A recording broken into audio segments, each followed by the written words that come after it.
नहीं सर, जैसे आपने दिया था -40 आई कैप प्लस 30 जे कैप, तो सर इसका वो कैसे निकालेंगे डायरेक्शन का?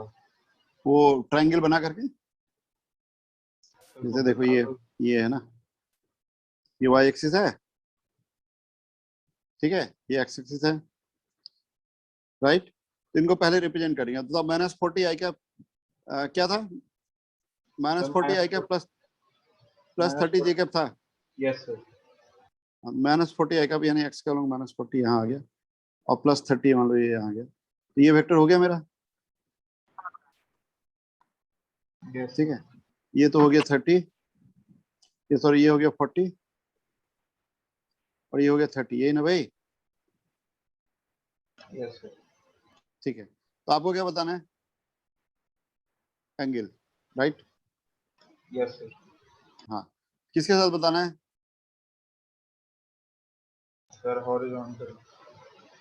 मतलब नहीं, अगर एंगल का बस जो मैग्नीट्यूड देखना है, तो ये एंगल कितना हुआ, मान लो ये एंगल अल्फा है, तो tan अल्फा क्या हुआ, 3/4 हुआ,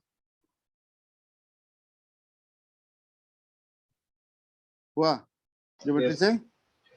तो अल्फा कितना हो गया, 37 डिग्री, ठीक है। लेकिन ये एंगल अल्फा हुआ, तुम्हें किसके साथ पूछा है, मान लो हम पॉजिटिव एक्स के साथ।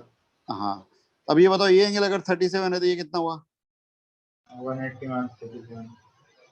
नहीं नहीं, हाँ ये टोटल एंगल 180 - 37 हो गया, खत्म, लिख लो। तो कितना 143 हो गया क्या? Yes sir. That's it, ठीक है, ओके। Yes sir. हाँ, जो भी कोऑर्डिनेट में हो उसमें रिप्रेजेंट करके ऐसे एंगल बता देंगे, ठीक है।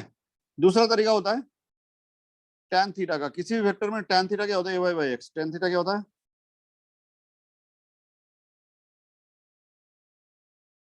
a/x, ये होता है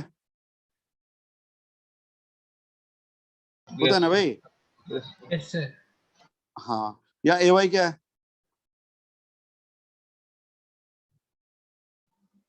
सर वेक्टर पोजीशन है y हाँ, एक्सिस तो कितना है इस क्वेश्चन में, 30 और ax क्या है, 40 नहीं प्रोपोर्शन के साथ बताओ, -40 हाँ, ये आ गया -3/4, कितना आ गया, -3/4। हाँ। अब दिक्कत क्या आएगी, देखो tan थीटा अगर -3/4 है ना, तो इसके दो आंसर आएंगे, 0 से 360 में tan थीटा इक्वल टू -3/4 के tan थीटा नेगेटिव किसके, आएगा। हाँ, तो सेकंड और फोर्थ दोनों में से सेकंड सेलेक्ट करते समय हम क्वाड्रेंट देखेंगे, क्या देखेंगे, सेकंड क्वाड्रेंट वाला आंसर देंगे, यानी सेकंड क्वाड्रेंट में लाई करा तो 90 से 180 के बीच में जो आंसर आएगा उसको लेना पड़ेगा, ठीक है।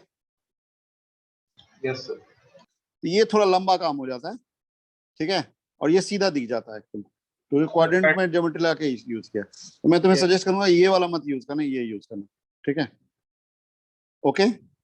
यस सर, मतलब सर ड्रॉ करके ग्राफिकली। हाँ, ये ज्यादा इजियर होगा, नहीं तो फिर ट्रिग्नोमेट्री में फंस जाओगे, क्वाड्रेंट से फिर एंगल को रिलेट करना थोड़ा सा मुश्किल काम हो जाएगा, ठीक है। Yes done. Yes sir. हाँ, क्वाड्रेंट से रिलेट करके सॉल्व कर लेना, इससे भी कर सकते हो। जैसे इसमें मैं अगर मुझे करना चाहे तो मैं ऐसे कर लूंगा, मान लो ये एंगल अल्फा है, तो थीटा को मैं लिख दूंगा 90 प्लस अल्फा, तो tan 90 प्लस अल्फा ये गया, तो tan 90 प्लस अल्फा क्या होता है, माइनस कॉट अल्फा होता है भाई। Yes sir. तो माइनस कॉट अल्फा हो गया -3/4, ठीक है। ये अल्फा लिया मैंने, देखो इसको नहीं, अब इसको ले लिया अल्फा, किसको, इसको, ठीक है। Yes sir. तो अब ये बताओ, माइनस कॉट, तो माइनस माइनस कैंसिल कर देंगे, तो इसके हिसाब से कॉट अल्फा हो गया 4/3, यानी tan अल्फा कितना हो गया, 53। मतलब tan अल्फा हो गया 4/3, यानी अल्फा हो गया 53, राइट। तो अब मेरे आंसर जब थीटा लिखूंगा तो क्या लिखूंगा, 90 प्लस अल्फा, यानी 90 प्लस 53 कितना हुआ, 143।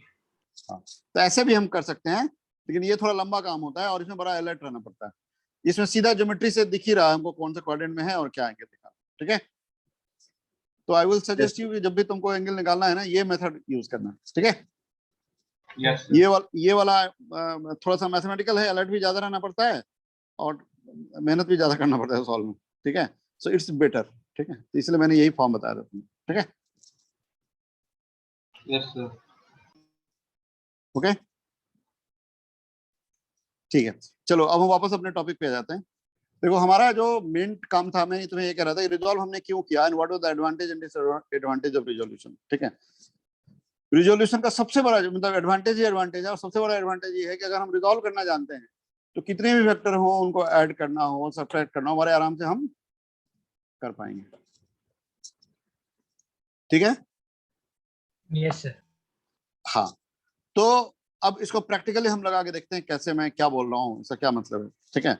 सो जैसे मान लो एक लगातार डिस्प्लेसमेंट हो रहा है और पार्टिकल का नेट डिस्प्लेसमेंट बताना, ठीक है। तो अगर ज्योमेट्री बहुत सिंपल हो, बहुत क्लियरली विजुलाइज हो रहा हो, तब तो सीधा मैं ज्योमेट्री से भी कर सकता हूँ। बट अगर ज्योमेट्री कल थोड़ा सा भी डिफिकल्टी आएगा तो रिजोल्यूशन मेरे पास बहुत अच्छा टूल देगा सॉल्व करने, ठीक है। ओके, जैसे मैं एक एग्जांपल देता हूं तुम्हें, एक क्वेश्चन लिखो।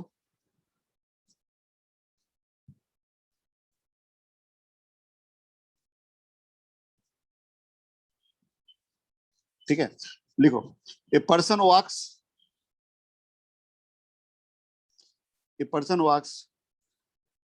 10 meter to east,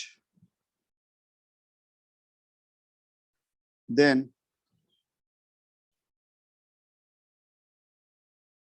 20 meter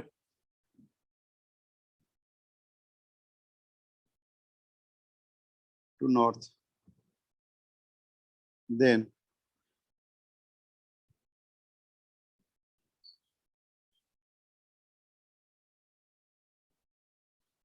10 meter to west. What is the net displacement? 20 metre.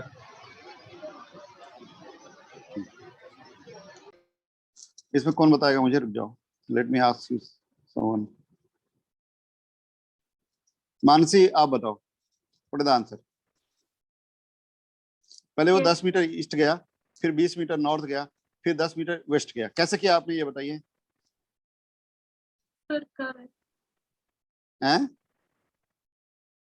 Sir कर रहे हैं, आज मैंने थोड़ा लेट ज्वाइन किया था। हाँ हाँ, वो तो तुमने ज्वाइन किया, मैं ये कह रहा हूँ कि ये एक एक अभी यहीं से समझो शुरू करें हम लोग।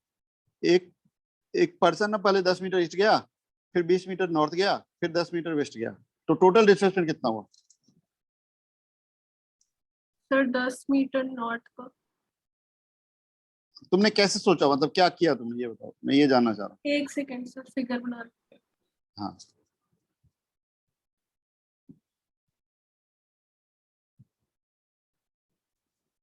हाँ सही है, yes.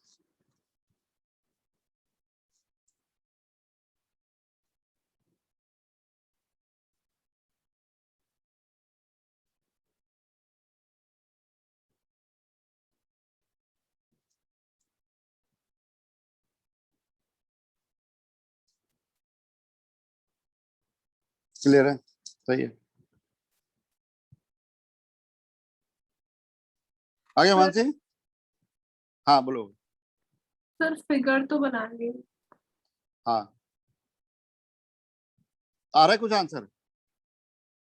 No sir.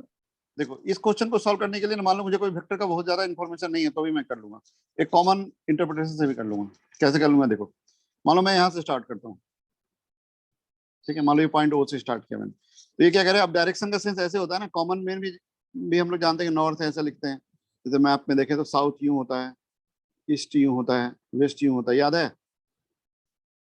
Yes sir. तो अब बताओ क्या कह रहे हैं, पहले हम लोग 10 मीटर ईस्ट गए, ईस्ट मतलब किधर, राइट की तरफ, यस सर। यहाँ आ गए, नॉर्थ ये करके मान लो पी पे आ गए। अब क्या कह रहा है, सर 20 मीटर्स नॉर्थ ऊपर की तरफ जाएंगे। हाँ, तो मान लो क्यू पे आ गया, ये डिस्टेंस 20 मीटर। अब सर फिर 10 मीटर वेस्ट की तरफ, लेफ्ट की तरफ जाएंगे। हाँ, तो ये हम आ गए आर पे या एस पे मान लो। तो अब बताओ हमारा नेट डिस्प्लेसमेंट किधर हुआ। सर 20 मीटर्स नॉर्थ की तरफ। हाँ ठीक है, यस नहीं सर। ये अगर मैं अब देखो इसको सॉल्व करने के लिए मुझे बहुत ज्यादा ज्योमेट्री की जरूरत, मतलब थोड़ी सी हल्की सी ज्योमेट्री से काम चल गया ना, और डायरेक्शन भी दिख रहा था। Yes sir. हाँ, लेकिन इसको भी चाहे तो हम लोग रिजॉल्व फॉर्म में कर सकते हैं। कैसे? मान लो ईस्ट को मैंने एक्स ले लिया, जो कि यूजुअली हम लोग करते हैं, ईस्ट को एक्स ले लेते हैं, नॉर्थ को वाई ले लेते हैं। तो मतलब पहला डिस्ट्रीब्यूशन क्या लिखा हमने? 10 आई कैप, ठीक है। दूसरा क्या लिखा? 20 जे कैप। बहुत बढ़िया। तीसरा? फिर तीसरा -10 आई कैप। तो नेट क्या हो गया? फिर नेट 20 जे कैप। हाँ, S1 plus S2 plus S3, तो कितना गया? 20 जे कैप, ये आ गया ना, यानी सर 20 मीटर नेट नॉर्थ। निकालने के लिए बस ऐड कर देते हैं। हाँ, वेक्टर सम करना है।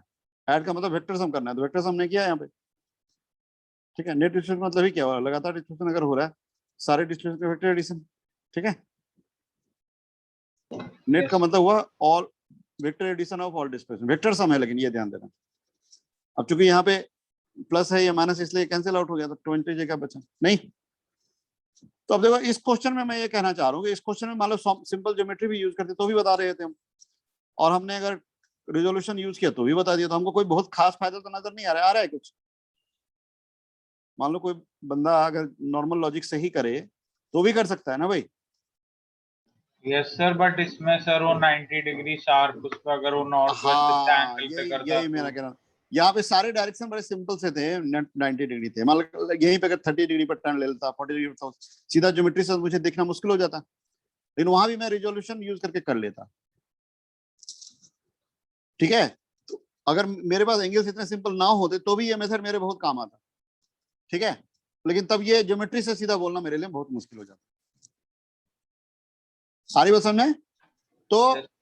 हाँ, मतलब कॉम्प्लिकेटेड केसेस में भी अगर बहुत सारे वेक्टर्स हैं, उनको ऐड या सब्ट्रैक्ट करना है, तो रिजोल्यूशन से हम लोग ज्यादा इजीली कर सकते हैं, ठीक है। तो अब हम इसी चीज को विजुलाइज करते हैं। चलो एक प्रॉब्लम के थ्रू देखते हैं, इसी तरह का एक प्रॉब्लम ले लेते हैं, उससे हमको ज्यादा समझ में आ जाएगा, ठीक है। So why we are using, why we are learning resolution, इससे ज्यादा समझ में आ जाएगा। करें आगे बढ़े?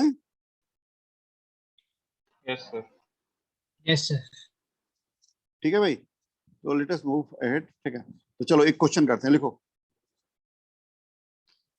ठीक है।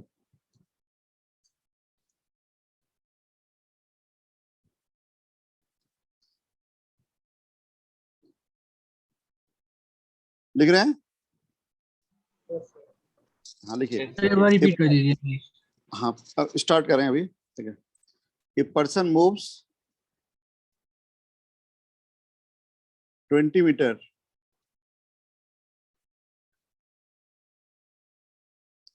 37 डिग्री, 37 डिग्री, ठीक है,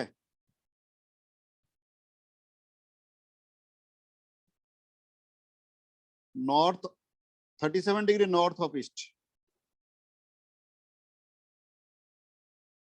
पहला डिस्प्लेसमेंट क्या है?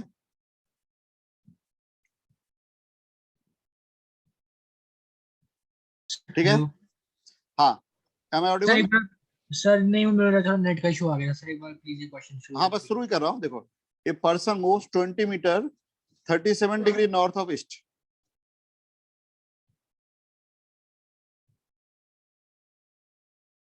ठीक है।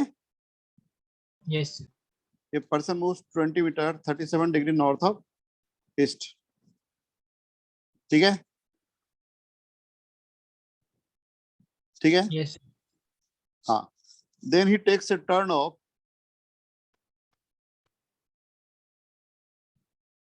53 डिग्री एंटी क्लॉकवाइज, क्या? 53 degree anticlockwise, and moves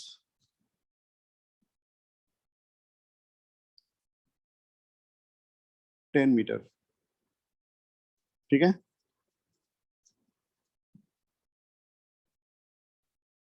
and moves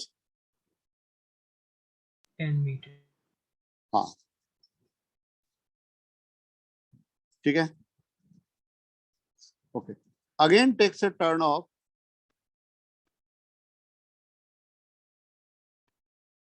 again takes a turn of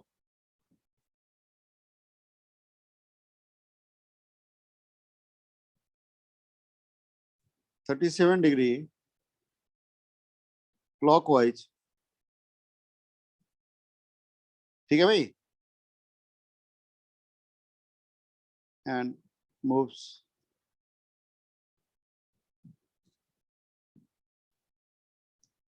15 metre. समझ आ रहा है? Yes sir. फिर उसने टर्न लिया 37 डिग्री क्लॉकवाइज में और 15 मीटर चला। ठीक है, ठीक है। What is it net displacement? पिछले केस में भी 3 डिस्प्लेसमेंट मैंने दिया था, लेकिन उनको ज्योमेट्रिकली विजुलाइज करना मेरे लिए बड़ा आसान था।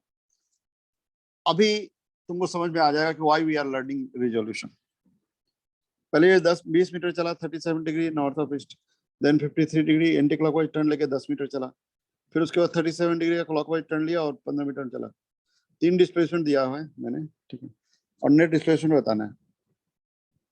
अभी क्या इतना जल्दी, मुझे नहीं बताया मैं भी सॉल्व करके ही बता पाऊंगा। मैंने ऑफ एंड दिया है, बट कोशिश ये जरूर किया कि अननेसेसरी का बहुत ज्यादा कैलकुलेशन ना हो, चीजें दिखे मुझे। ठीक है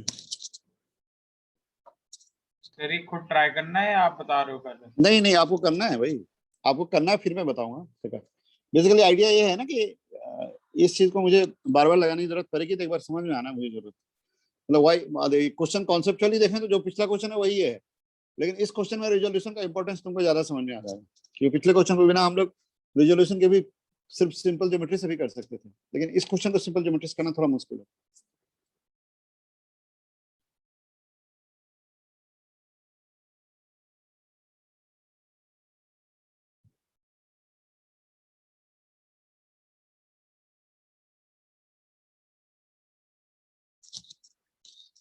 करे सॉल्व? सर 1 मिनट ट्राई कर। करिए, जल्दी कीजिए। ठीक है, हाँ, मतलब the aim of this question is to make you understand कि what is how resolution is very important for B and how to select x and y। मतलब x and y हमें ही select करना है। एक कॉमन सी probability बना के हम लोग इसको करते हैं। जैसे नॉर्मली प्लेन में x और y कौन सेलेक्ट करता है? हम करते हैं। ठीक है, तो लेट अस सी। एक डिस्प्लेसमेंट को रिजॉल्व फॉर्म में लिख लो और फिर ऐड कर लो। यहाँ अगर मैं ऐसे सोचूं, ये मान लो हम लोग इसको रिप्रेजेंट करें, इस मोशन को, कैसा मोशन है? ठीक है, ये मान लो x है ईस्ट, ये y नॉर्थ। पहले क्या किया उसने? 20 metre 37 degree north of east, मतलब ईस्ट के साथ नॉर्थ की तरफ। मतलब यहाँ से मैं स्टार्ट करता हूँ उसे, तो ये गया इतना 20 मीटर, पी पे आ गया। ये एंगल 37 दिया हुआ है। ठीक है, यस सर। ओपी कितना हो गया मैग्नीट्यूड वाइज? 10 मीटर, नहीं 20 मीटर है ना, सॉरी 20 मीटर। यहाँ से पी पे आ गया। अब क्या कह रहे हैं देखो, 53 degree anticlockwise moves 10 metre. अब सोचो एंटी क्लॉकवाइज का मतलब क्या हुआ? अगर मैं कोई टर्न नहीं लेता था, ऐसे चला जाता। ठीक है, तो अभी मैंने क्या किया, 53 डिग्री एंटी क्लॉकवाइज टर्न लिया। अब ये सोचो ये एंगल कितना है? 37। तो अगर मैं 53 डिग्री एंटी क्लॉकवाइज टर्न लेता हूँ, यानी ऐसे घूमता हूँ, नहीं मतलब अपने ओरिजिनल डायरेक्शन के साथ 53 से एंटी क्लॉकवाइज टर्न लिया ना भाई, यानी ऐसे घूम गया ना 53। Yes sir. तो यानी किधर आ गया? वाई के पैरेलल आ गया, क्योंकि ये 37 है। सर, ये फिर से समझा दो आपने क्या किया। मैंने कहा कि देखो मैं ऐसे आ रहा हूँ, ऐसे ओ से पी ऐसे आया, ये समझ में आया? ओपी आया समझ में? Yes sir. हाँ, तो अब ये कह रहा है कि अब इसने क्या किया, 53 डिग्री एंटी क्लॉकवाइज टर्न लिया। इसका मतलब समझने की कोशिश करते हैं। 53 एंटी क्लॉकवाइज का मतलब क्या हुआ? इसका मतलब ये हम जैसे भी आ रहे थे, जो भी हमारा डायरेक्शन था, उस डायरेक्शन के साथ 53 का टर्न लिया एंटी क्लॉकवाइज सेंस में। यानी एंटी क्लॉकवाइज का मतलब क्या हुआ? इस तरह से घड़ी के ऑपोजिट। ये होता है ना एंटी क्लॉकवाइज सेंस, ये होता है क्लॉकवाइज सेंस, जानते हो ना तुम लोग? Yes sir. और ये होता है एंटी क्लॉकवाइज। घड़ी कैसे घूमती है? यूं घूमती है ना भाई, क्लॉकवाइज। तो इसको बोलते हैं क्लॉकवाइज। और घड़ी के ऑपोजिट डायरेक्शन को एंटी क्लॉकवाइज बोलते हैं। तो अब तुम सोचो एंटी क्लॉकवाइज का मतलब क्या? यू टर्न लिया ना हमने, यूं लिया टर्न, नहीं, यस सर। ये मेरा ओरिजिनल डायरेक्शन था, तो इसके साथ मैं ऐसे घूम गया ना भाई, कितने एंगल से घूमा? 53। यानी बताओ किधर आ गया? ऑलरेडी इसके साथ 37 था और ये 53 ऐसे ले गया, यानी ऐसे आ गया, वाई के पैरेलल आ गया ना, नॉर्थ की तरफ आ गया ना। Yes sir. लेकिन गया कितना? 10 मीटर। तो कोई बात नहीं, 10 मीटर गए तो कोई दिक्कत नहीं। ये पॉइंट मान लो क्यू पे हम लोग आ गए। अब मेरा डायरेक्शन ये है, ध्यान देना, ये वाला। अब मैंने क्या किया लास्ट पार्ट में? मतलब पहले ओ से पी गए, पी से क्यू आ गए, ठीक है। अब लास्ट पार्ट में क्या किया मैंने? 37 डिग्री क्लॉकवाइज। हाँ, क्लॉकवाइज का मतलब ये है, इसके साथ इस तरफ 37, राइट। और कितना गए हम लोग? 15 मीटर। ये मान लो हम लोग एस पे आ गए, तो ये 37 है, नहीं, ये 37 और 15 मीटर, ये एस पे आ गए, ठीक है। यानी मेरे पास 3 डिस्प्लेसमेंट है। पहला डिस्प्लेसमेंट कौन है? ओपी। कौन है?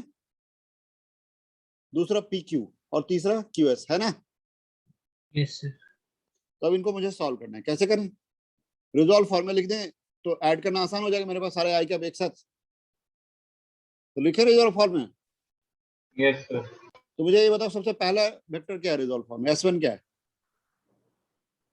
37 डिग्री वाले को सॉल्व करेंगे 20 मिनट। हाँ, एंगल तो 37 है, मैग्नीट्यूड 20 है, तो एक्स कंपोनेंट हो गया 20 cos 37, यानी कितना हुआ? 20 cos 37। cos 37 याद है ना कितना होता है? 3/5। नहीं, cos 37 होता है 4/5 4/5। 4/5। और sin 37 होता है 3/5, ठीक है। तो 20 cos 37 कितना हो गया? 4/5, यानी 20 इंटू 4/5, तो 16 हो गया ना। लिख दूं क्या? और 20 sin 37 3/5 होता है, तो 12 हो जाएगा। ये क्लियर है सबको? S1 सबको क्लियर है? Yes sir. S1 यानी O से P। सर फिर से बता दो ये क्या किया आपने? ये जो OP वेक्टर है ना, इसका मैग्नीट्यूड कितना है भाई? 20। और ये x के साथ कितना एंगल बना रहा है? 37। Yes sir. तो इसका x कंपोनेंट कितना हुआ? Yes sir. 20 20 cos cos, हाँ, तो 16 आ गया ना, 16 आई का, और 20 sin 37, 12 जेकब। समझ में आया?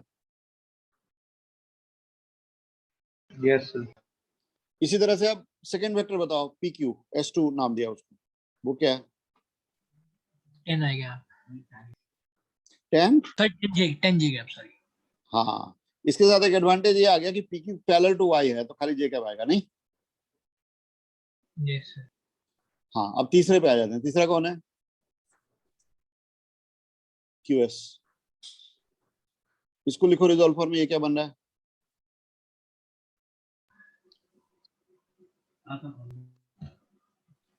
अगर मैं y के साथ देखूं 37 बना रहा है, यानी पॉजिटिव एक्स के साथ 53 बना रहा है, तो 15 cos 53, 53 का मतलब होता है 4/5, तो कितना आया? S3 आ गया 12 आई कैप प्लस 9 जे कैप। समझ में आ रहा है क्या? Yes sir. सबको क्लियर करो। सर सेकंड वाला आपने कैसे किया? सेकंड वाला जो PQ है ना, वो पैरेलल टू y है, यस सर। तो उसमें खाली y कंपोनेंट आएगा ना, x कंपोनेंट तो आएगा ही नहीं। सर एक्स कंपोनेंट 0 कैसे हुआ लेकिन? ये देखो, ये y के पैरेलल है, तो x के साथ कितना एंगल बना रहा है?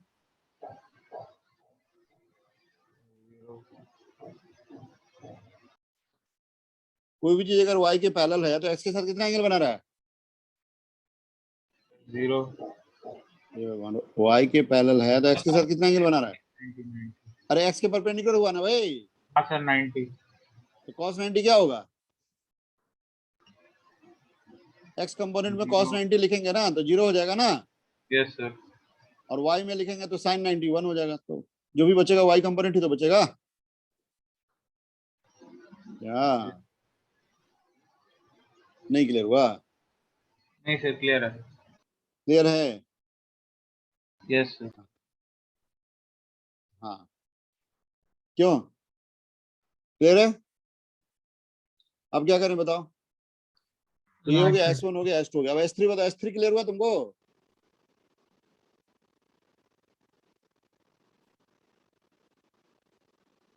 बताओ S3 क्लियर है कि नहीं है? क्लियर है सर। S3 क्लियर है अर्पित?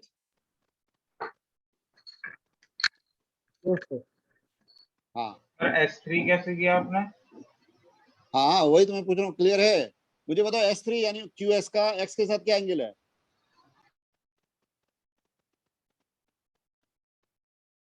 S3 का मतलब QS ही तो हुआ, तो QS का X के साथ क्या एंगल है? देखो, जो Y के पैरेलल लाइन है, Y के साथ 37 बना रहा है, तो X के साथ क्या एंगल हुआ? 53। 53। तो 15 cos 53 कितना होगा? 12 आई कैप। हाँ, और sin 53?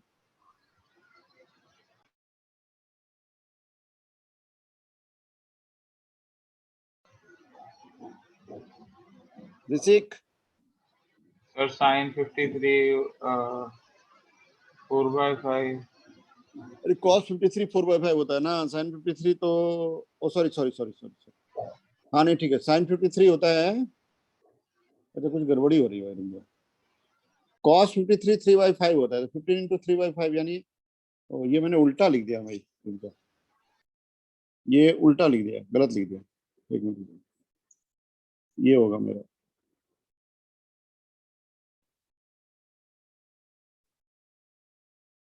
Yes sir. यहाँ पे होगा 9 i cap plus 12 j cap. अब सही है?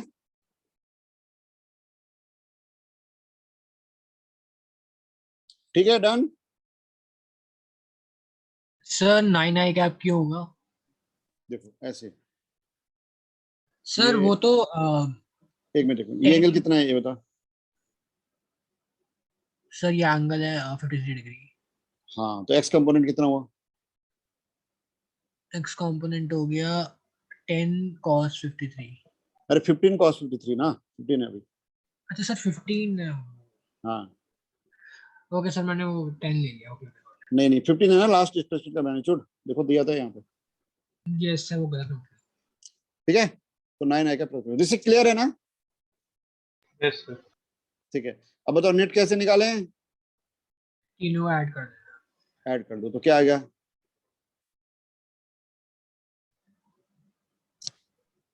25 आई कैप प्लस 34 जे कैप। हाँ, 25 i कैप प्लस कितना? 34 जे। बिल्कुल ठीक है सर भाई। इस रिजल्ट हुआ? सर मेरी हाँ आवाज आ बोल, रही? आ रही है, बिल्कुल आ रही है। हाँ सर, मैं कह रहा था सर इसमें तो हमारा जो PQ आ रहा था वो तो परपेंडिकुलर आ रहा था उसके एक्स हाँ एक्सिस तो के। आया ना, तभी तो जे कैप हुआ ये। हाँ सर। नहीं सर, तो अगर नहीं होता तो हम वो कैसे निकालते थर्ड वाला वो जैसे 53 जो हमने निकाला उसमें।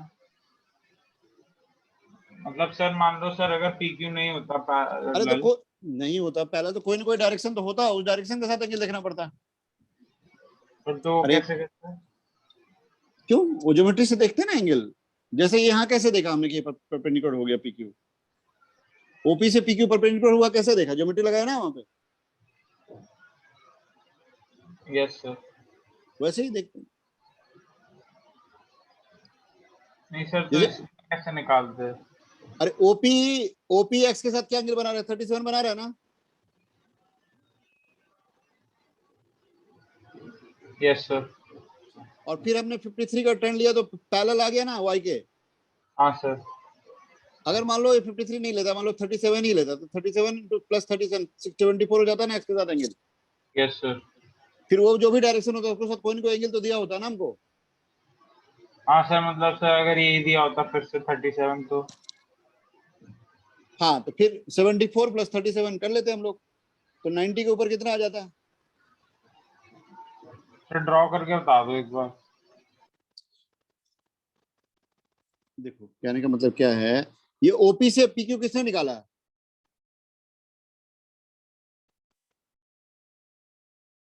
ओपी से पीक्यू तुम ही ने रिप्रेजेंट किया ना भाई। Yes sir.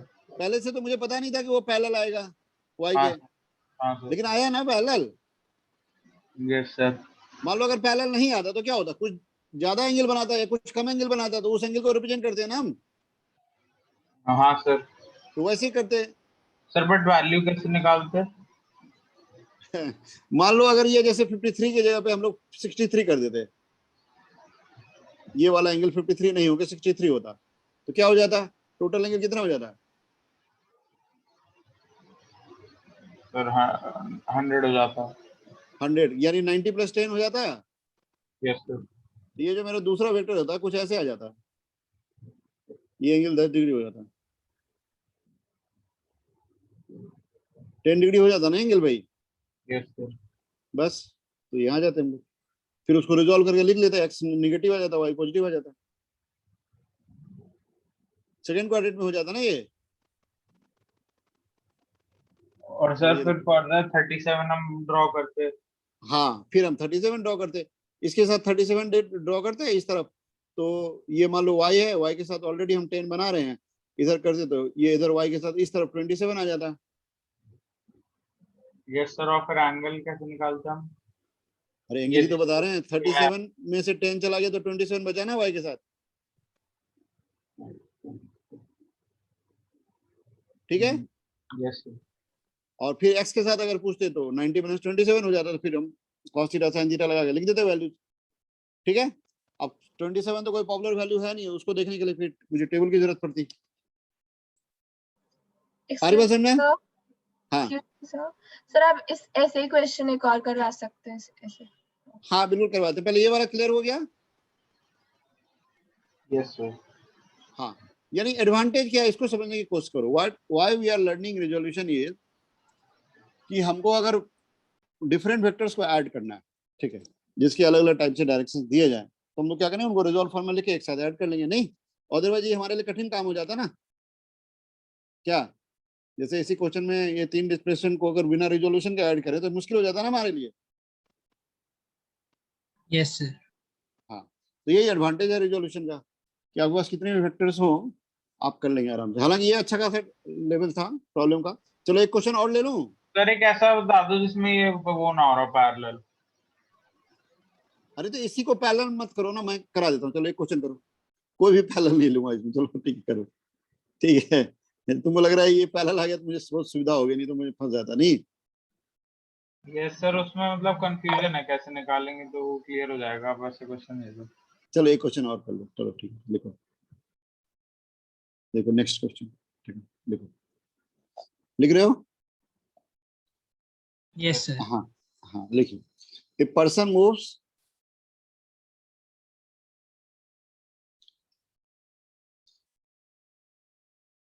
√2 metre 10√2 metre north east.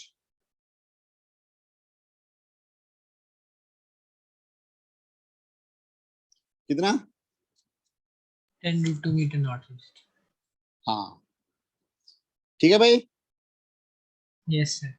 हाँ, then he takes a turn of 90 degree and anti-clockwise sense.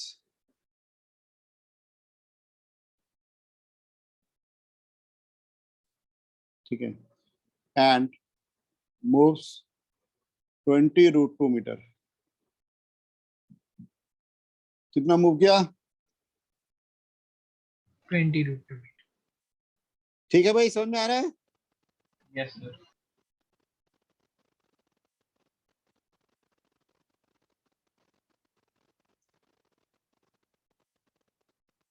ठीक है ना? Yes sir. ठीक है, then he takes a turn of 15 degree clockwise and moves 10 metre. कितना? 10 मीटर। या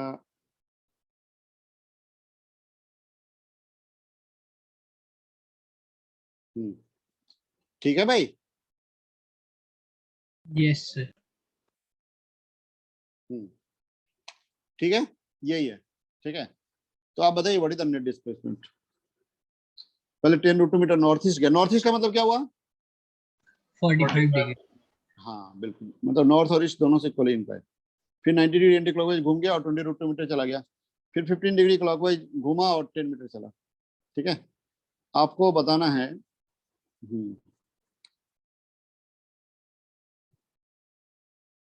नेट डिस्प्लेसमेंट। बताइए।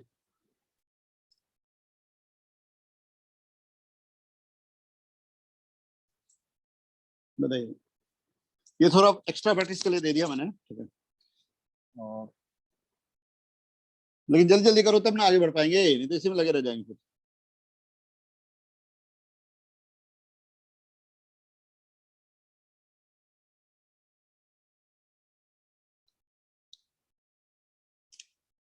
हाँ बताइए, क्या ऋषिक आ रहा है समझ में? Yes sir. वही उसी वाले क्वेश्चन की तरह कीजिए, इंग्लिश को थोड़ा देखिए ध्यान से।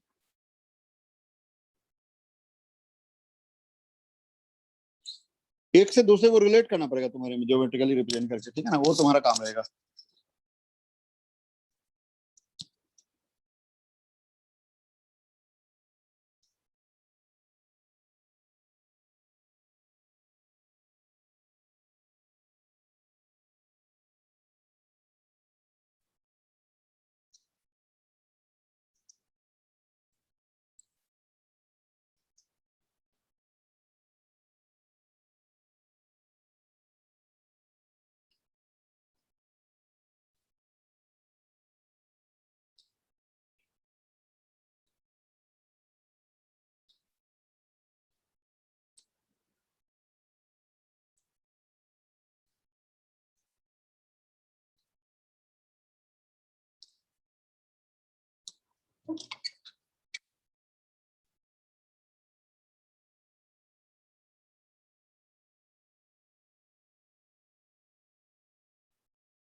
आ रहा है समझ में?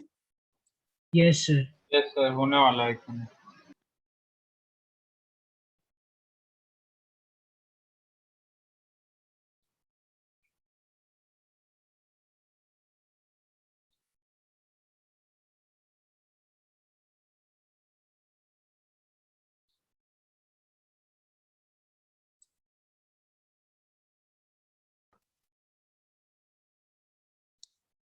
हम्म,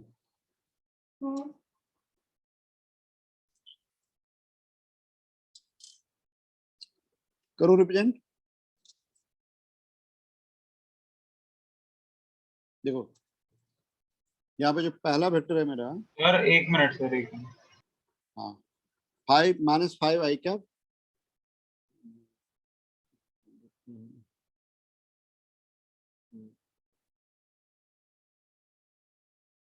10 और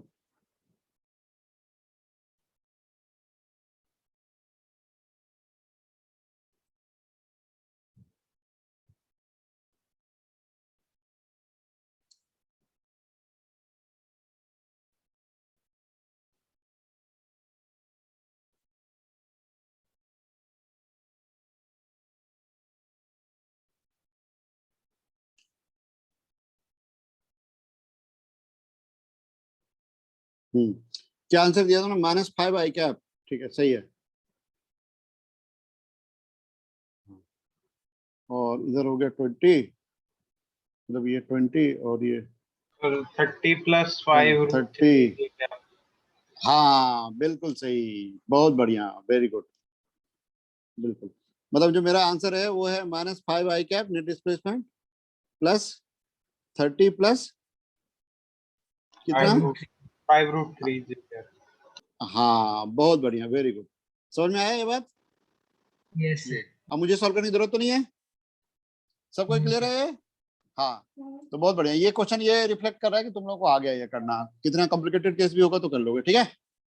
यूजुअली कॉम्प्लिकेटेड केस भी होगा तो एंगल्स ऐसे ही देंगे जिनको हम लोग इजीली सिंप्लीफाई कर पाए, ठीक है। Okay, yes sir. हाँ, so it's a not that difficult job, you can do it easily, ठीक है, कर लोगे। सर यही आपको कोई एडवांटेज बुला रहा है। है। सर आपको कोई बुला रहा है शायद। ये कोई बुला रहा है? कहाँ बुला रहा है? सर यही जूम पे।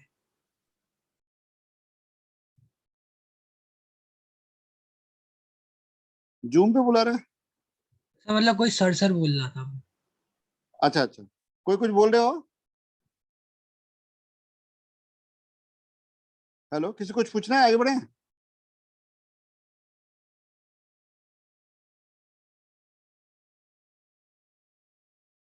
Hello, yes sir. आगे बढ़े।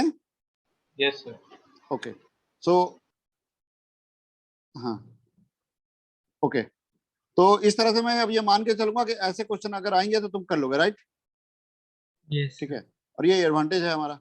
अब देखो क्या, क्यों हम लोग लर्न करते हैं? बेसिकली हम तो लर्न करते हैं वेलोसिटी, एक्सेलरेशन, फोर्स, ठीक है, डिस्प्लेसमेंट, ये सारे बहुत सारे टर्म्स हैं हमारे पास फिजिक्स में, तो ठीक है। तो कई बार ऐसे टर्म्स होंगे जो एक दूसरे पे हम लोग रिलेट करके उसको सॉल्व करेंगे। तो ये हो गया रिजोल्यूशन, कैसे ऐड करना है, कैसे सबट्रैक्ट करना है, ठीक है। कई बार ना जैसे वेक्टर्स के बारे में अलग अलग इंफॉर्मेशन होते हैं। मैंने तुम्हें एक बात बताई थी कि एक यूनिट वेक्टर एक वर्ड होता है। क्या मतलब होता है यूनिट वेक्टर का? सर जिसका What is the- मैग्नीट्यूड और जो सर डायरेक्शन दे। हाँ, जब भी वन हम ऑफ यूनिट वेक्टर की बात करेंगे तो वेक्टर का मतलब होता है ऐसा वेक्टर जिसका मैग्नीट्यूड 1 हो और उसका काम खाली डायरेक्शन रिप्रेजेंट करना है, राइट? Yes sir. हाँ, अगर मैं किसी वेक्टर को उसके मैग्नीट्यूड से डिवाइड कर दूं तो रिजल्ट क्या है? Unit vector. यानी A cap is what? Vector A upon mod of A. Yes sir. नहीं, यस सर। ठीक है। अच्छा, अब मान लो वेक्टर में दो पार्ट होता है, एक तो उसका डायरेक्शन होता है, एक उसका मैग्नीट्यूड होता है, यही दो पार्ट होता है ना यस सर। वेक्टर में? क्या होता है? डायरेक्शन और मैग्नीट्यूड। अच्छा, अगर मान लो अब कोई वेक्टर रिजॉल्व फॉर्म में दे दिया जाए, तुमसे पूछा जाए what is the unit vector of that vector, तो बता दोगे?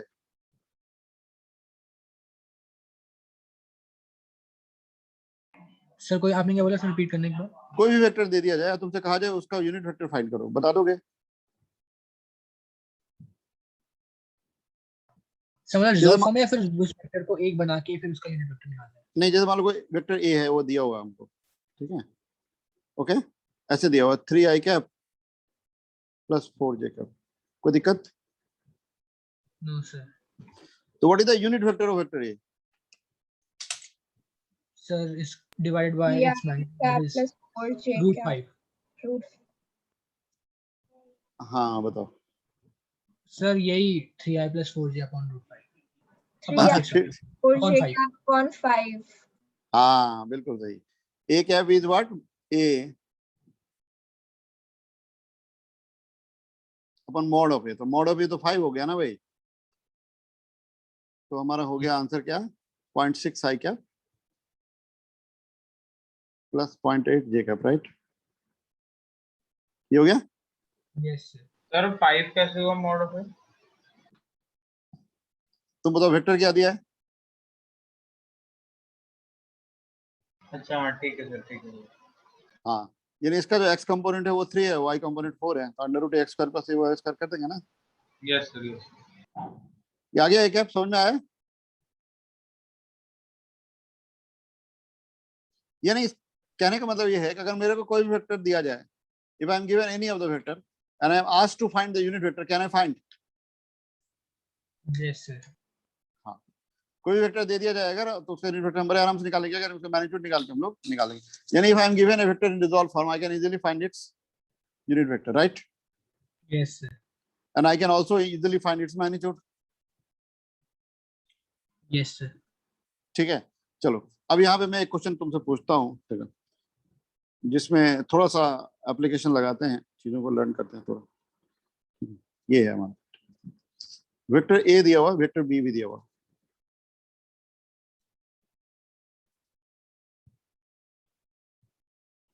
वेक्टर ए इक्वल टू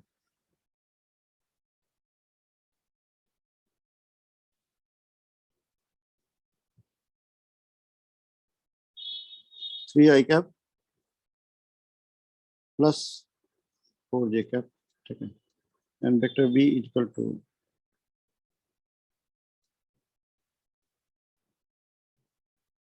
ठीक है. Yes sir. Okay, Yes sir. ठीक है. हाँ, अब क्वेश्चन है क्या, ठीक है, find a vector c, question लिख लेना, फाइंड ए वेक्टर सी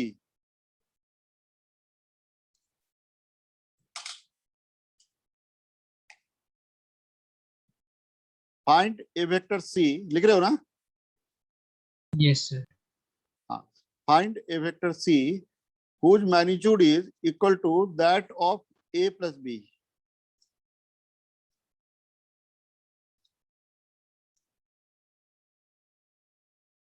ठीक है, find a vector c whose magnitude is equal to that of a plus b, यानी एक वेक्टर सी फाइंड करना है जिसका मैग्नीट्यूड किसके बराबर है?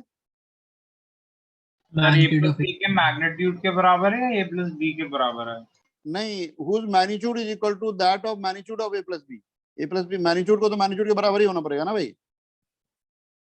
Yes sir. Find a vector c whose magnitude is equal to that of magnitude of a plus b, ठीक है, Yes sir. and direction is along a minus b.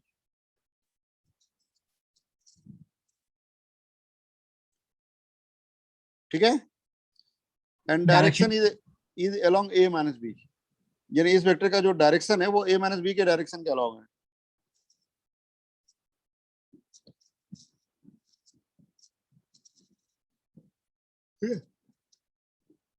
Magnitude तो a plus b के magnitude के बराबर है, लेकिन direction ना a plus a minus b के डायरेक्शन के अलॉन्ग है. ठीक है, तो इस वेक्टर का को बताइए, रिजॉल्व फॉर्म बताइए.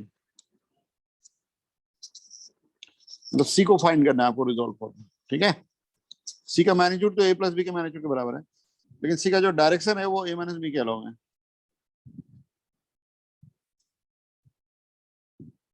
मेरी बात समझ में आ रही है ना? Yes sir. आ रही है. हाँ, तो बताइए.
हर्षित, क्या आंसर है?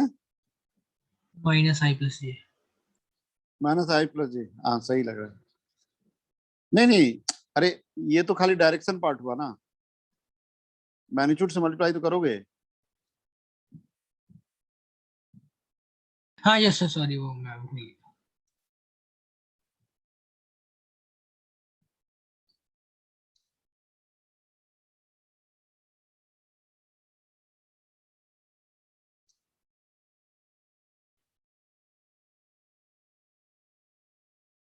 अरे कुछ गड़बड़ ही हो रहा है, मुझे लग रहा है आंसर जो होगा ना वो होगा sir -5√2 i cap plus 5√2 j cap.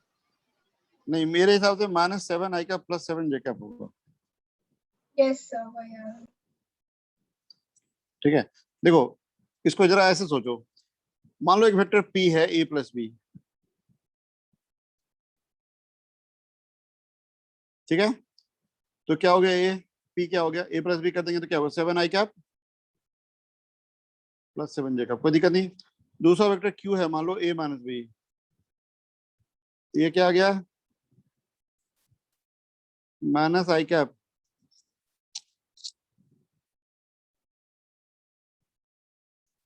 Plus j cap, ठीक है ना भाई। Yes sir. c के बारे में क्या इंफॉर्मेशन दिया कि मॉड ऑफ c किसके बराबर है, mod of a plus b। यानी मॉड ऑफ p हो गया, नहीं, और c का डायरेक्शन किसके अलोंग है, a माइनस q के अलोंग, यानी q कैप, ठीक है।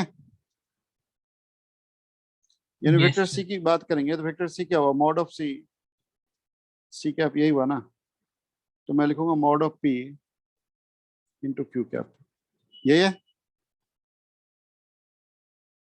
समझ आ रहा है। Sir. तो अब वेक्टर p का मॉड ऑफ p क्या आया,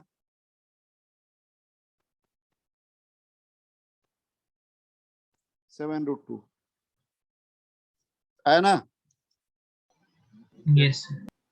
और वेक्टर q का q कैप क्या आया minus I cap plus j cap by root two आया।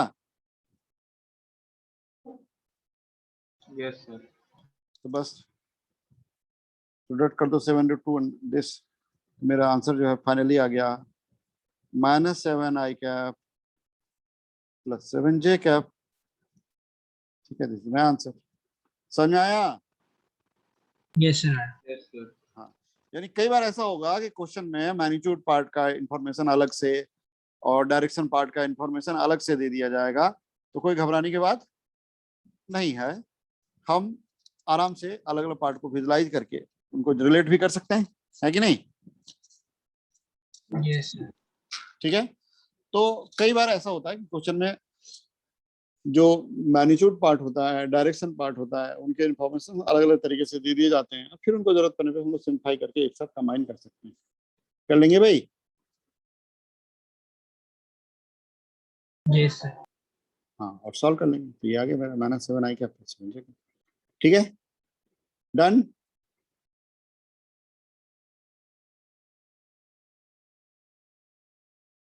डन। Yes, sir. एक मिनट हाँ। सर।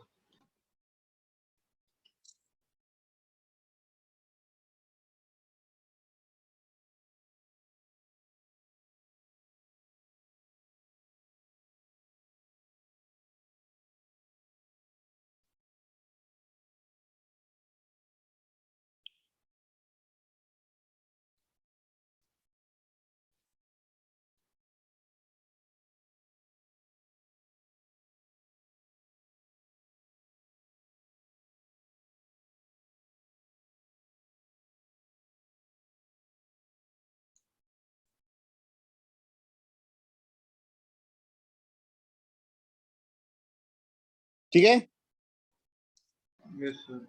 ओके। अब देखो, जैसे हमने 2D में बात की ना, वैसे ही हम लोग वेक्टर को 3D में भी ऐड कर सकते हैं, ठीक है भाई। वो कैसे, लेट अस सी। जैसे मान लो हम वेक्टर्स को 3D में जब लोग बात करते हैं, तो 3D का मतलब क्या हुआ, 3D मतलब क्या हुआ, जैसे एक होता है एक लाइन पे चीजें हो, दूसरा होता है प्लेन में हो, तो प्लेन में तो 2D काम आता है, ठीक है। उसके बाद क्या है, कई बार चीजें स्पेस में होंगी, क्या होंगी, तो स्पेस में अगर हम लोग डायरेक्शंस को विजुलाइज करेंगे या वेक्टर्स को विजुलाइज करेंगे, तो we will actually need the reference of 3 mutually perpendicular lines, ठीक है। उसको हम लोग क्या नाम देते हैं, एक्स वाई जेड, ठीक है, लिख लो।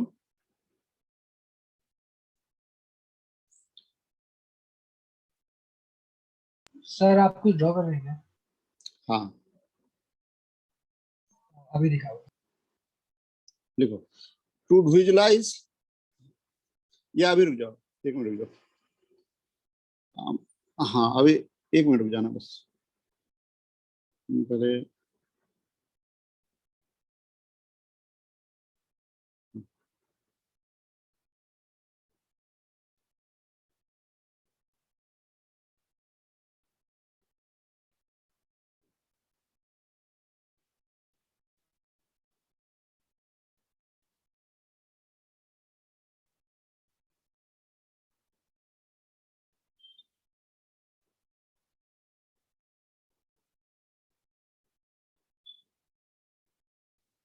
ये ऊपर वाला लाइन भी हटा ही देते हैं।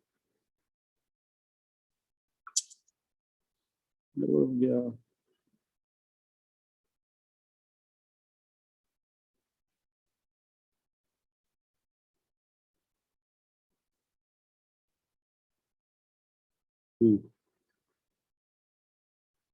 देखो लिखो, to visualise the vector in space, लिख रहे हो? Yes, sir. To visualize the vector in space, we take the reference of three mutually perpendicular directions.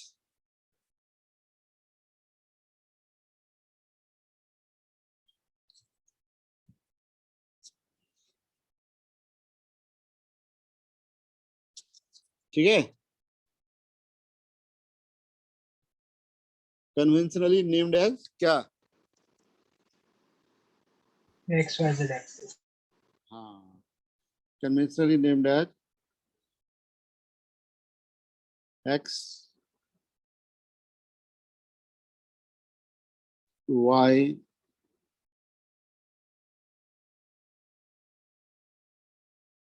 and क्या?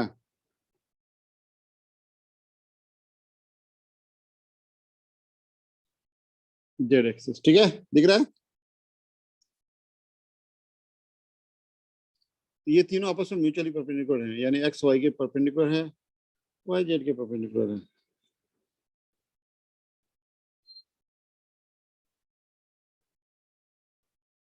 ठीक है भाई, समझ में आ रहा है? यानी अब मुझे ना Yes. तीन वेक्टर के रेफरेंस, मान लो आप जैसे मान लो एग्जांपल लेते हैं कि इसका कहने का मतलब क्या है। ठीक है, तो what is the meaning of this? ठीक है, मान लो एक पार्टिकल ना ओ से स्टार्ट किया, कहां से, और पी पे आ गया। ठीक है भाई, फिर क्या किया, क्यू पे आ गया,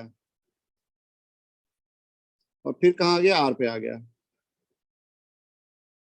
ठीक है, राइट? कहां से चला वो, O ओ से. से पी पे आ गया, फिर पी से क्यू पे आ गया। ठीक है, फिर क्यू से आर पे आ गया, तो ये पी क्यू वेक्टर, ये आर वेक्टर। ठीक है, अगर मैं तुमसे पूछूं what is the net displacement, तो क्या हुआ वो? OR.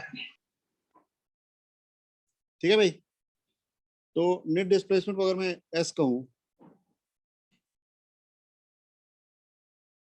ठीक है भाई, राइट?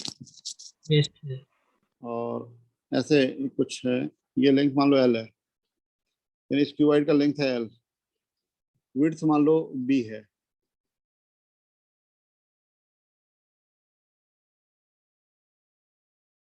ठीक है, और हाइट एच है।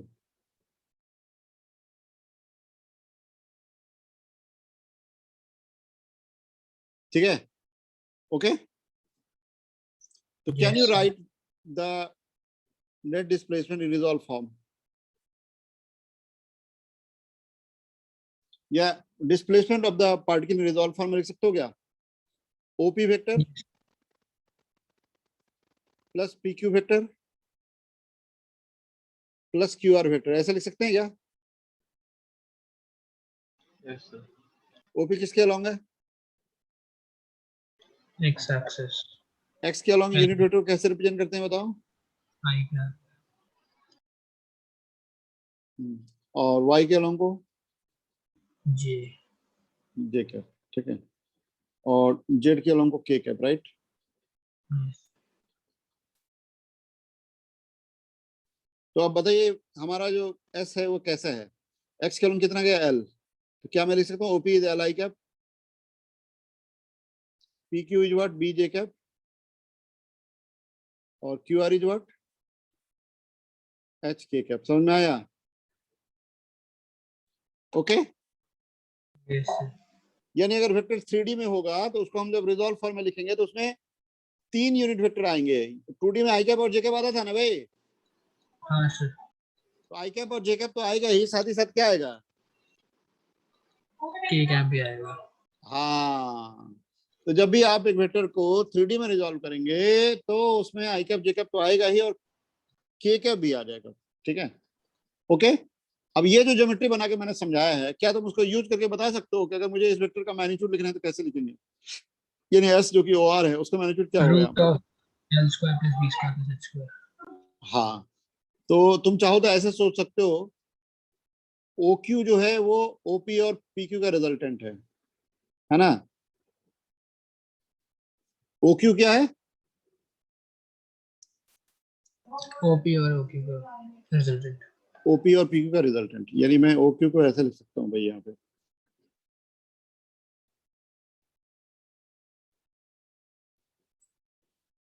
यूं OQ, ठीक है? OQ नहीं, तो कैन आई राइट, जो हमारा S वेक्टर है यानी OR वेक्टर है, OR को तो मैं ऐसे भी लिख सकता हूँ ना भाई,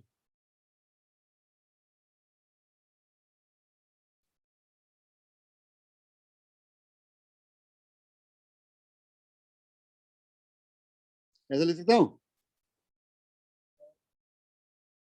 बोलो। Yes sir. अच्छा, OQ और QR के बीच में क्या एंगल है? 90 डिग्री। तो OR का मैग्नीट्यूड का स्क्वायर क्या लिखेंगे हम लोग?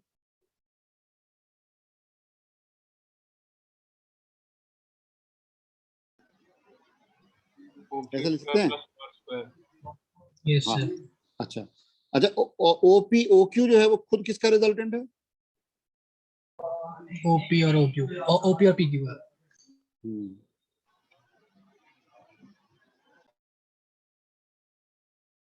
OP और PQ का, और OP और PQ के बीच का एंगल कितना है? 90 डिग्री। 90। तो OQ स्क्वायर अगर हम लिखना चाहें तो क्या लिख सकते हैं? OP square plus PQ square. यानी OR स्क्वायर अब मैं लिखना चाहूँ तो क्या लिख सकता हूँ? OP square plus PQ square plus QR square, नहीं, यस सर। OP स्क्वायर क्या L स्क्वायर, PQ स्क्वायर क्या B स्क्वायर, QR स्क्वायर क्या H स्क्वायर, ये है ना? Yes sir. यानी OR का मैग्नीट्यूड लिखने के लिए कहा जाए तो मैं क्या लिख सकता हूँ? What is the result? मैं इसे mod of vector OR is what, under root L square plus B square plus H square. कोई दिक्कत है? No sir. यानी इसका मतलब क्या हुआ? इसका मतलब हुआ वेक्टर अगर 3D में होगा तो जब हम उसका मैग्नीट्यूड निकालेंगे तो क्या करेंगे? 2D में तो under root AX square plus AY square करते ही थे ना भाई, 3D में क्या करेंगे? एक्स को सॉरी, जो यूनिट वेक्टर का जो कोएफिशिएंट होगा उनका स्क्वायर करके ऐड कर हाँ, मतलब और अब K के वाला एक्स्ट्रा हो गया बस, और क्या, बाकी तो वही है ना, यस सर। जो 2D में था वही 3D में, खाली डिफरेंस क्या आ गया? ठीक है, so we are learning resolution in 3D, right? Yes sir.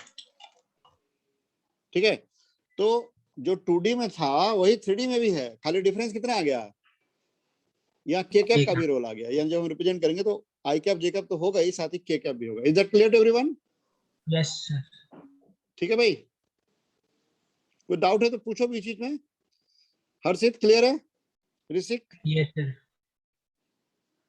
Roshni, Sanchi clear है सबको? Yes, sir. हाँ, ठीक है भाई, ओके। यानी कहने का मतलब क्या है कि जब हम लोग 3D में वेक्टर्स को रिजॉल्व करेंगे तो हम लोग तीन mutually perpendicular direction x y z सबका हेल्प लेंगे, तीन का, यानी एक्स के अलोंग आई कैप, वाई के अलोंग जे कैप और जेड के अलोंग के कैप। और ऐसे केस में अगर मैग्नीट्यूड निकालना है तो इंडिविजुअल कंपोनेंट के स्क्वायर का सम हो जाएगा, राइट? यानी इसी चीज को मैं रिजल्ट की तरह लिखूं तो मैं ऐसे लिख सकता हूँ। ये तो तुमको समझा दिया सारा कहानी। अब इसको, इस कहानी को जो समझा दिया उसको रिजल्ट की तरह कैसे लिखें वो मैं समझा रहा हूँ। इसकी मुझे अभी और जरूरत पड़ेगी, ठीक है भाई? इसकी तो मैं यहाँ पे रिजल्ट लिख देता हूँ, फिर मुझे इसकी जरूरत पड़ेगी तो मैं फिर एक बार और समझाऊंगा, ठीक है? तो यानी अगर मेरे पास मान लो कोई वेक्टर ए है तो उसको जनरल फॉर्म में कैसे लिखा जाए? X i cap plus y j cap plus c z हाँ, cap a x i cap plus a y j cap plus a z k cap. ऐसे लिखा जाए, ठीक है भाई। Yes sir. तो अगर मैं कहूँ व्हाट इज द मैग्नीट्यूड, तो क्या फॉर्मूला बना? Root A x square plus a y square plus A x. Yes, formula बन गया under root A x square plus a y square plus a z square. तो ये result हो गया हमारा इस पूरी कहानी का, मतलब अभी पूरी कहानी का नहीं, मैग्नीट्यूड वाला पार्ट का रिजल्ट हो गया। समझ में आया? If we have vectors in 3D, then to write the magnitude, we will write the under root of square of 3 components. ठीक है, right? x square plus ay square plus az square, इनका सम करेंगे, ठीक है? डन? Yes sir. सर हाँ, sir 3 से ज्यादा dimensions तो पॉसिबल नहीं है ना? नहीं, पोजीशन को लेके नहीं है, ठीक है? यस आगे बढ़े। Yes sir. यानी अब अगर मेरे को मुझे 3D रिजोल्यूशन के साथ वेक्टर दिए जाए और मैग्नीट्यूड फाइंड करने के लिए कहा जाए, तो मैं आराम से निकाल लूंगा ना भाई, हाँ सर। ठीक है? चलो एक क्वेश्चन लिखो जरा।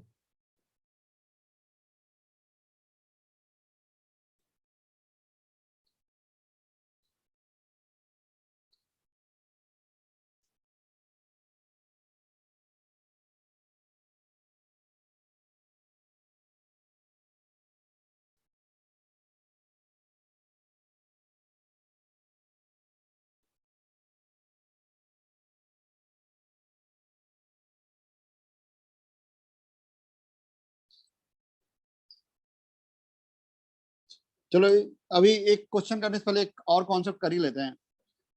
ये तो हो गया, चलो मैग्नीट्यूड को कैसे रिप्रेजेंट करेंगे और डायरेक्शन को कैसे रिप्रेजेंट किया जाए, ठीक है? यहाँ जो ध्यान से देखो, ये जो रिजल्टेंट हमारा वेक्टर है ओ आर है ना, जो कि ओपी पी क्यू और क्यू आर का सम है, ठीक है? दिख रहा है ना? Yes sir. ये एक्स के साथ जो एंगल बना रहा है उसको कैसे रिप्रेजेंट करें? मान लो एक्स के साथ ये अल्फा बना रहा है एंगल, क्या अल्फा, तो चलो मैंने अल्फा को यू नाम दे दिया, इस एंगल को अल्फा नाम दे दिया। दिख रहा है भाई? ये जो रिजल्टेंट वेक्टर है ना, ये एंगल को अल्फा नाम दे दिया। कोई दिक्कत है? ठीक है? और y के साथ जो एंगल है ना, उसको मैं रेड से रिप्रेजेंट कर रहा हूँ, ध्यान देना भाई। ये y के साथ जो एंगल बना रहा है ना, ये y का लाइन है, इसके साथ जो एंगल बना रहा है, इसको बीटा नाम देते। दिख रहा है क्या? हाँ सर दिख रहा है। ठीक है, बीटा दिख गया? Yes sir. ओके। और z के साथ जो एंगल बना रहा है ना, उसको मैंने गामा नाम दे दिया, ठीक है? गामा, ये एंगल गामा, ठीक है? यानी हमारा जो रिजल्टेंट वेक्टर है ओ आर, वो x के साथ अल्फा, y के साथ बीटा और z के साथ गामा एंगल बना रहा है। कितना बना रहा है? ठीक है? और ये s जो है, जिसको हम a कह रहे हैं, इसका मैग्नीट्यूड अगर a लिखें तो बताओ अब ax क्या है? ए कॉस गामा, सॉरी ए कॉस अल्फा। हाँ, तो cos अल्फा क्या होगा? ax by a। Yes sir. तो वेक्टर अगर x, कोई भी वेक्टर अगर x y z के साथ respectively alpha beta gamma angle बनाता है, तो cos alpha cos beta cos gamma को हम लोग क्या बोलते हैं? Direction cosines. क्या बोलते हैं? Direction cosines. हाँ, लिख लो इस बात को। सर मुझे एक चीज पूछनी है। हाँ, अभी अभी ये लाइन लिख लो, उसके बाद पूछना, पहले लिखो, ठीक है? लिखो जरा, क्या लिख रहे हो? लिखो, if A vector makes angle with x axis, y axis, z axis, the vector makes angle with x axis, y axis, z axis.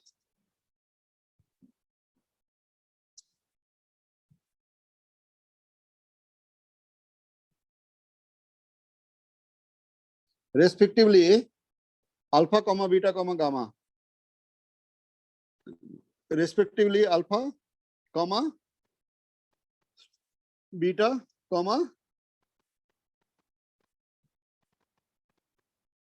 Gamma. ठीक है, लिख रहे हो ना?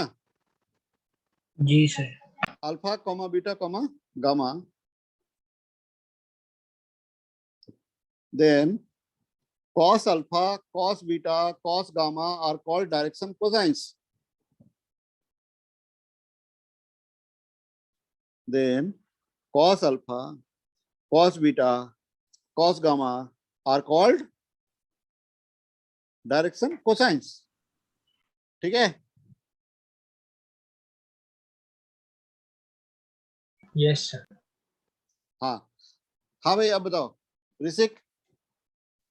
यस सर, मैं कह रहा था सर, जैसे हम एक और अच्छा ये बताओ, मैंने जो बात दिखवाई वो लिख लिया ना? Yes sir. हाँ अब बोलो। हाँ ठीक है। सर हमने जैसे उसमें 2 डायमेंशनल वाले में पढ़ा था, वो ए कॉस अल्फा और b cos b sine alpha. Theta, theta के टर्म में वहाँ एक ही एंगल था थीटा, इसलिए यहाँ पे 3 एंगल की जरूरत पड़ेगी। हाँ यस सर, यस सर। वहां पे एक ही एंगल था, या अल्फा बीटा लेते तो एक्स के साथ अल्फा लेते तो वाई के साथ बीटा लेते, तो बीटा 90 माइनस थीटा हो जाता है। ठीक है? यस सर, अल्फा इसमें का भी हो जाएगा ना वो तो? नहीं, उसमें यहाँ भी एक रिलेशन जरूर होगा, लेकिन वैसा रिलेशन नहीं है। अच्छा हाँ सर, तो मैं को ये पूछना था जो यहाँ अल्फा और बीटा का सम 90 नहीं होगा। यहाँ पे अल्फा बीटा का सम 90 नहीं होगा। यस सर, तो सर जो ये आएगा हमारा सर, वो सर सिर्फ मैग्नीट्यूड रिप्रेजेंट करेगा ना, जो जैसे सर जैसे इसमें हम ए कॉस थीटा करते थे उसमें वो सिर्फ मैग्नीट्यूड रिप्रेजेंट करता था ना? हाँ तो वो तो ऐसे भी मैग्नीट्यूड होता है, एक्स कंपोनेंट का मैग्नीट्यूड ना। Yes sir. तो यहाँ भी कर सकते हैं। Here I can write ax equal to what, a cos alpha. cos alpha cos beta cos gamma को क्या बोलते हैं? Direction cosine. हाँ लिख लिया ना ये बात ऋषिक? Yes sir. देखो cos alpha cos beta cos gamma are called direction cosines. ठीक है? यानी इनका बस इन तीनों का वैल्यू चाहिए, बस डायरेक्शन मिल जाएगा तुमको। ठीक है? ओके सर हाँ जैसे हम एक 2D प्लेन में ए के एंगल थीटा से एक को सपोज ए cos थीटा और दूसरे को b sin थीटा वो कर लेते थे ना, लिख लेते थे। तो इसमें भी हम सिर्फ अगर x एक्सिस दिया हुआ है उससे हम तीनों एंगल को नहीं निकाल पाएंगे, एक और चाहिए होगा, 2 से तीसरा निकाल देंगे। ठीक है? 2 से सर तो तीसरा निकाल सकते हैं, लेकिन एक से तीसरा नहीं निकाल पाएंगे। Yes sir. सर मतलब अगर अभी हमारे पास 3 कोऑर्डिनेट सिस्टम है, तो फिर भी अगर हम एक्स और वाई प्लेन को ही देखें और हमें अल्फा पता है, तो उसकी मदद से हम ए cos अल्फा तो निकाल लेंगे, साथ में हम वाई वाले को बी अरे मैं वही sin तो बोल रहा अल्फा। हूँ। देखो यहाँ पे देखो, अगर एक्स हमको पता है, एक्स के साथ एंगल पता है, तो वाई के साथ एंगल बाय डिफॉल्ट मिल जाता है ना। Yes sir. यहाँ नहीं होगा ऐसा, लेकिन अगर एक्स और वाई दोनों के साथ पता है तो जेड के साथ 2 ऑप्शन मिल जाएंगे। ठीक है सर, समझ गया। यानी 2 चाहिए तो तीसरा निकाल लेंगे हम लोग, एक से बाकी 2 नहीं निकाल पाएंगे। ठीक है? ओके सर, समझ गया। 2D में एक से दूसरा मिल जाता है, 3D में एक से बाकी 2 नहीं मिलेगा, 2 से तीसरा मिल जाएगा। ठीक है? सर हाँ एक बार वो वापस दिखा सकते हो उस वाली स्क्रीन पे, चीज लिखना रह गई। 1 मिनट, वो तो है ही खुला हुआ। हाँ ठीक है?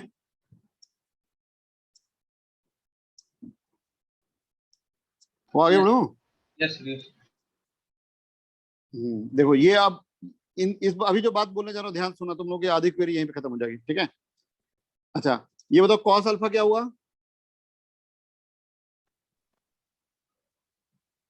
Can I write ax by a? Yes. cos beta क्या हुआ? bx by ay by a। और cos गामा क्या हुआ? z by a। कोई दिक्कत है सबको? No sir. हाँ अच्छा, तो ये बताओ कि ये सब तो डायरेक्शन कोसाइंस है। यस। ठीक है? मुझे बताओ, अगर मैं सारे डायरेक्शन कोसाइन का सम करूं तो क्या मिलेगा मुझे?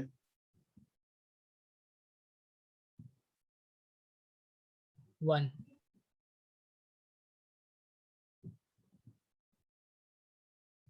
क्या मिलेगा?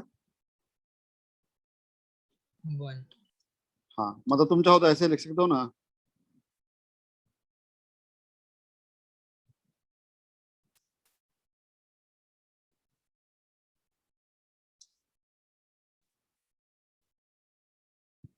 ऐसा लिख सकते हो, x square plus a y square plus a z square by a square, ये लिख सकते हो ना। Yes sir. यानी a square upon a square यानी 1। ठीक है, क्लियर है भाई। हाँ सर क्लियर है। यानी अब तुम सोचो, अगर मुझे अल्फा पता है बीटा पता है तो गामा मिल जाएगा।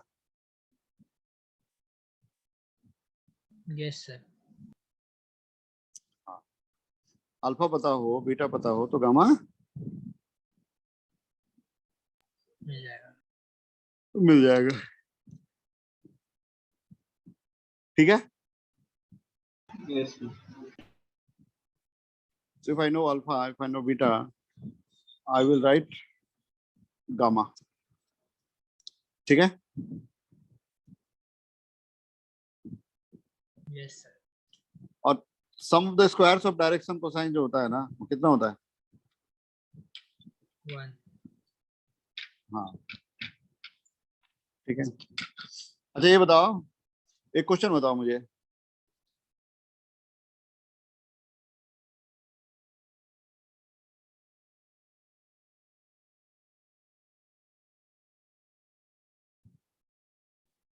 बता रहे हो?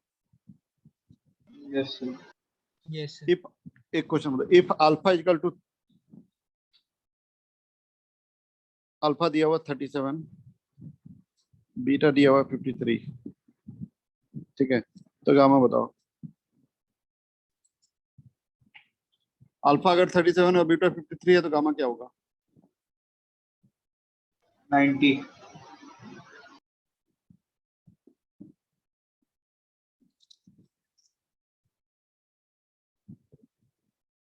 90 होगा। Yes, sir. अच्छा गामा 90 का मतलब क्या हुआ? Parallel to the z axis. हैं? सॉरी सर, मतलब z कोऑर्डिनेट है ही नहीं। हाँ यानी 2D में लाई कर रहा है। Yes sir. Yes, sir. ठीक है, ये ध्यान देना कि जब भी एक्स और वाई के साथ जो एंगल बना रहा है वेक्टर, उसका सम अगर 90 हो जाए ना, ठीक है, इसका मतलब वेक्टर किस में लाई कर रहा है? उन्हीं को प्लेन में लाई कर रहा है। हाँ ठीक है, यानी जेड के साथ 90 का एंगल बनेगा। ठीक है, ओके। सर ये किसी भी एंगल के लिए वैलिड है ना, अगर अल्फा प्लस गामा भी अगर 90 हुआ तो वो y एक्सिस हाँ में लाई नहीं करता। हाँ बिल्कुल, तो वो एक्सजेड प्लेन में लाई करेगा। ठीक है, यस सर। मतलब अल्फा बीटा गामा में किसी को भी 10 दो का सम अगर 90 हो गया ना, if sum of any two is 90, third angle is also 90। ठीक है, yes sir. That means vector lies in plane of, ठीक है, ओके। Yes sir. और लेकिन अगर ऐसा नहीं हुआ तो कोई दिक्कत नहीं, सबको सॉल्व करके निकालेंगे। और हमेशा स्क्वायर ऑफ डायरेक्शन कोसाइन का सम कितना होगा? 1। 1 होगा। ठीक है, क्लियर है? एक क्वेश्चन अप्लाई करूं? सर क्या? ओके, एक क्वेश्चन लिखो जरा। Alpha is equal to 30 degree, beta is equal to 30 degree, ठीक है, ये दिया हुआ। अल्फा 30 है, बीटा 30 है, और magnitude of the vector is 10। कितना? 10। कितना है? 10। ठीक है, right the vector in resolve form. Alpha 30 degree है, बीटा 30 डिग्री है, और वेक्टर का मैग्नीट्यूड 10 है, तो वेक्टर को रिजॉल्व फॉर्म में लिखिए। If alpha is equal to 30 degree, beta is equal to 30 degree, and the magnitude of the vector is 10, then write the vector in resolve form.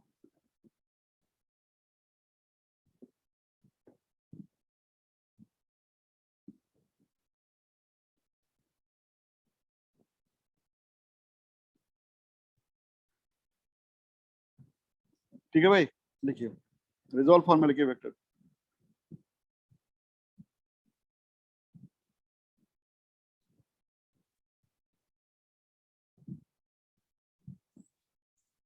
Alpha 30 degree दिया हुआ, beta भी 30 degree दिया हुआ, magnitude of the vector भी 10 दे दिया है, और आपको कहा जा रहा है कि right the vector in resolve form. लिख रहे हैं? हाँ सर। Yes, sir.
आ गया? सर हाँ, सर ये तो मतलब cos square gamma equals negative आ रहा है।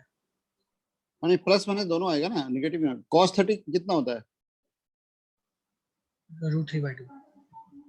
अच्छा, ये तो पॉसिबल ही नहीं है, इसका मतलब ये गलत दे दिया मैंने, तो ये, हाँ सर, ये पॉसिबल नहीं होगा। यहाँ पे गड़बड़ी हो गई। तो दोनों को 30-30 कर लो,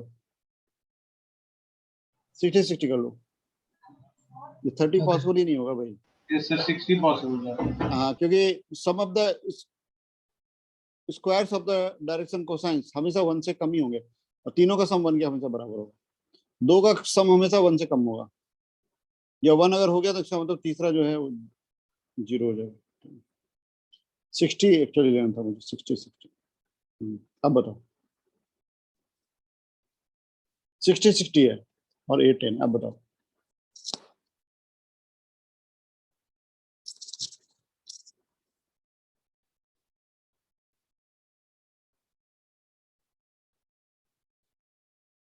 अब बताओ भाई।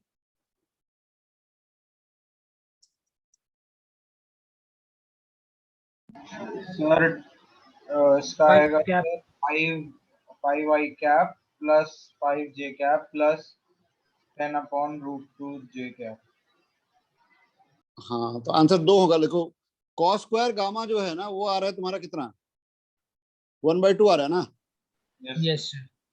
तो cos स्क्वायर गामा आ रहा है, यानी cos गामा सॉल्व करके हो गया तुम्हारा प्लस माइनस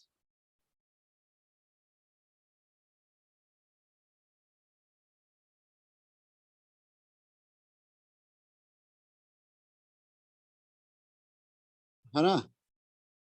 अरे ये हो गया 1/2 यानी 1/4 1/4 1/2, ये आ रहा है ना। cos गामा प्लस माइनस 1/√2 आया ना भाई। Yes sir. Yes, sir. यानी यहाँ पे हम लोग ये बोलेंगे कि जो हमारा जो थर्ड क्वाड्रेंट है ना, 1/√2 × 10 है। कितना हुआ? तो x तो हो गया a cos अल्फा, यानी ax तो यहाँ पे हो गया 5, ay भी हो गया 5, लेकिन az जो है ना प्लस माइनस 5√2 हुआ। सर प्लस माइनस का मतलब? प्लस माइनस का मतलब cos स्क्वायर गामा आ रहा है ना 1/2। यस सर, तो 45 हो सकता है या फिर वो हाँ, 45 का मतलब कोई भी, मतलब जेड कोऑर्डिनेट प्लस भी हो सकता है, माइनस भी हो सकता है।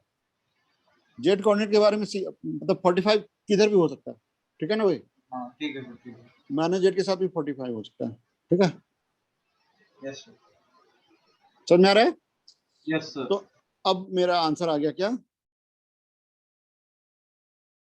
5i cap plus 5j cap plus minus, यानी प्लस भी और माइनस भी दोनों सही है,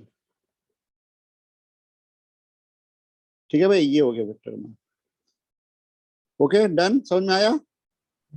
सर गामा की वैल्यू मतलब 45 डिग्री और 135 डिग्री हो गया। हाँ, तो भी वही बात है ना, 45 भी हो सकता है, 135 भी हो सकता है, ठीक है। -45 नहीं हो गया सर, ये पूछ रहा हूँ। -45 का कोई मतलब नहीं है, मतलब सर चारों हाँ। पॉसिबल है उसकी तो। जैसे समझ गया, हाँ -45 भी तो cos -45 हाँ है, हाँ cos 45। हाँ, मतलब हम जब भी किसी भी डायरेक्शन के साथ एंगल बताते हैं ना, तो जो छोटा एंगल होता है वो लेते हैं ना, तो 180 समझ से गया छोटा दो ही एंगल पॉसिबल है, एक 45 एक, ठीक है, ओके। Yes sir. यानी जेड कंपोनेंट प्लस भी हो सकता है माइनस भी हो सकता है, दोनों, ठीक है।